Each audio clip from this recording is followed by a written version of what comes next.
ladies and gentlemen.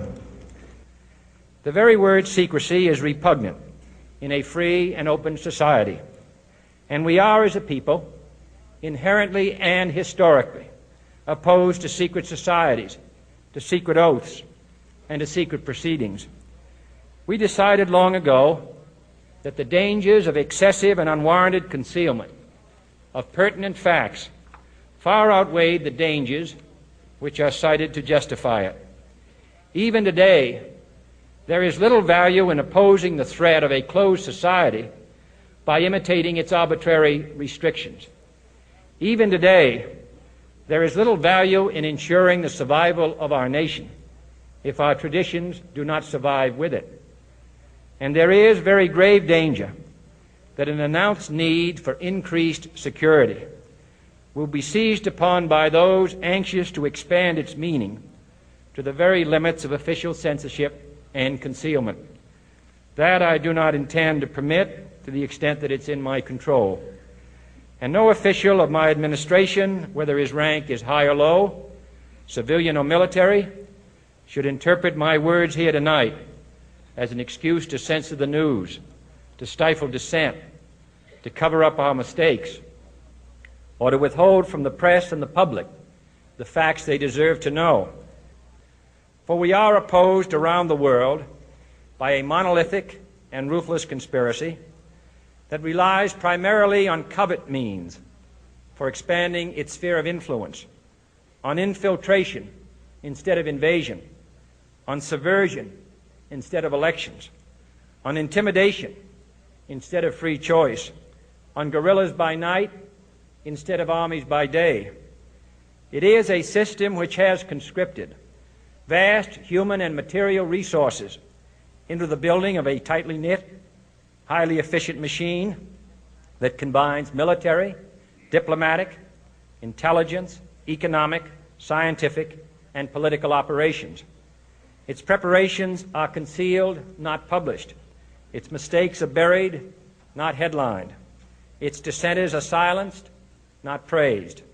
No expenditure is questioned, no rumor is printed, no secret is revealed.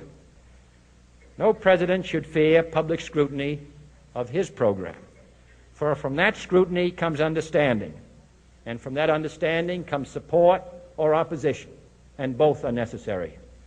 I am not asking your newspapers to support an administration, but I am asking your help in the tremendous task of informing and alerting the American people.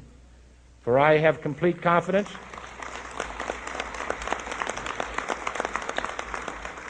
in the response and dedication of our citizens whenever they are fully informed.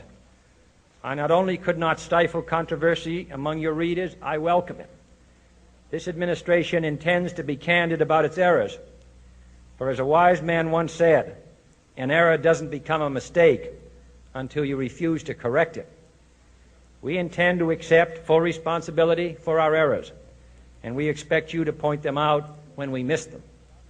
Without debate, without criticism, no administration and no country can succeed, and no republic can survive. That is why the Athenian lawmaker Solon decreed it a crime for any citizen to shrink from controversy. And that is why our press was protected by the First Amendment, the only business in America specifically protected by the Constitution, not primarily to amuse and entertain, not to emphasize the trivial and the sentimental, not to simply give the public what it wants, but to inform, to arouse, to reflect, to state our dangers and our opportunities, to indicate our crises and our choices, to lead, mold, educate, and sometimes even anger public opinion. This means greater coverage and analysis of international news, for it is no longer far away and foreign, but close at hand and local. It means greater attention to improved understanding of the news, as well as improved transmission. And it means, finally, that government at all levels must meet its obligation to provide you with the fullest possible information outside the narrowest limits of national security. And so it is to the printing press, to to the recorder of man's deeds, the keeper of his conscience, the courier of his news, that we look for strength and assistance, confident that with your help, man will be what he was born to be, free and independent.